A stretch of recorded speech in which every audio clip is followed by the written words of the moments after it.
Hi, my name's Troy Tappenden, and I sold my business in 2019 after owning the business for over 20 years. And I was turning over £50 million a year and had 91 franchisees. I'm now finally set up for life, me and my wife, so I'm in a very comfortable position, and I'm now working with fellow franchisors to help them put an exit strategy in place and help them really strengthen their management team to finally eventually sell their business for the maximum value that they would want to achieve for their business.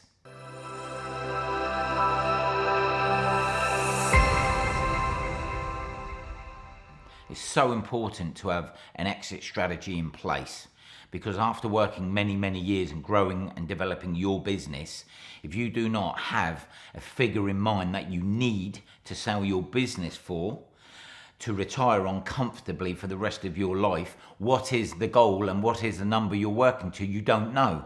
So, for illustration purposes, if you needed to sell your business for £5 million and the rough multiple on profit, which is classed as EBITDA, would be 5 to 6 times profit. So if you wanted to sell your business for £5 million, you would need to be, making a profit of £1 million a year. You times that roughly by a 5 multiple, which is the average to sell a business, then 5 times £1 million profit would achieve you your £5 million so you could comfortably retire on.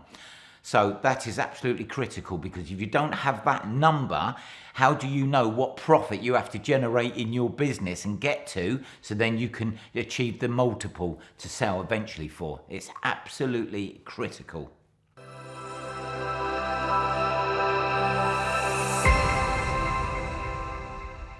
Your exit strategy should drive your franchise development strategy, because it both works in synergy. If you wanted to sell your business for as much money as you can, if you drive your franchisee performance, so your franchisees perform more and they sell more and they become more profitable, it will drive your management service fee, which is your percentage that you charge your franchisees for their sales. So if your franchisees sell more, they're profitable, and you get obviously more profit on their sales. So eventually you will achieve more profit each year, and you will be able to sell your business for a higher multiple on that profit. So you would then get more money at the end of the sale of your business.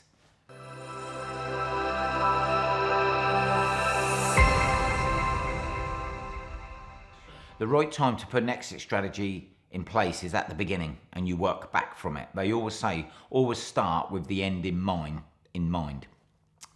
So earlier the better, obviously, because it gives you more time to work on your exit strategy.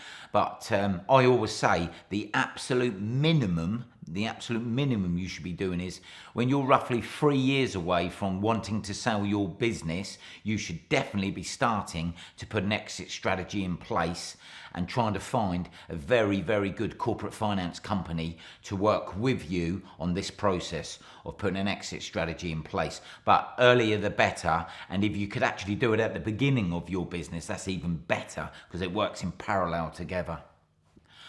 I started to put an exit strategy in place I always knew I wanted to sell my business for the most money, obviously. And I started to look about 8 years out, actually. I started to look at 8 years from when I finally sold my business. I was looking at my exit strategy.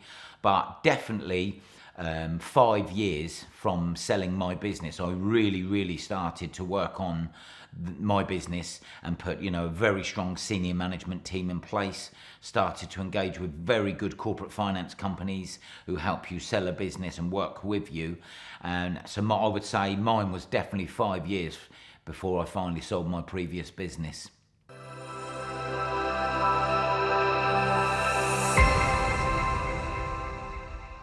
The key components of putting a very robust exit strategy in place is you need to get a very experienced and good corporate finance company who can work with you on putting everything in place so you can sell your business and advise you all the way along you're trying to sell your business, and put a fantastic information memorandum in place, go and find the buyers, negotiate with the buyers, and do all that for you. That is, what a good corporate finance company does.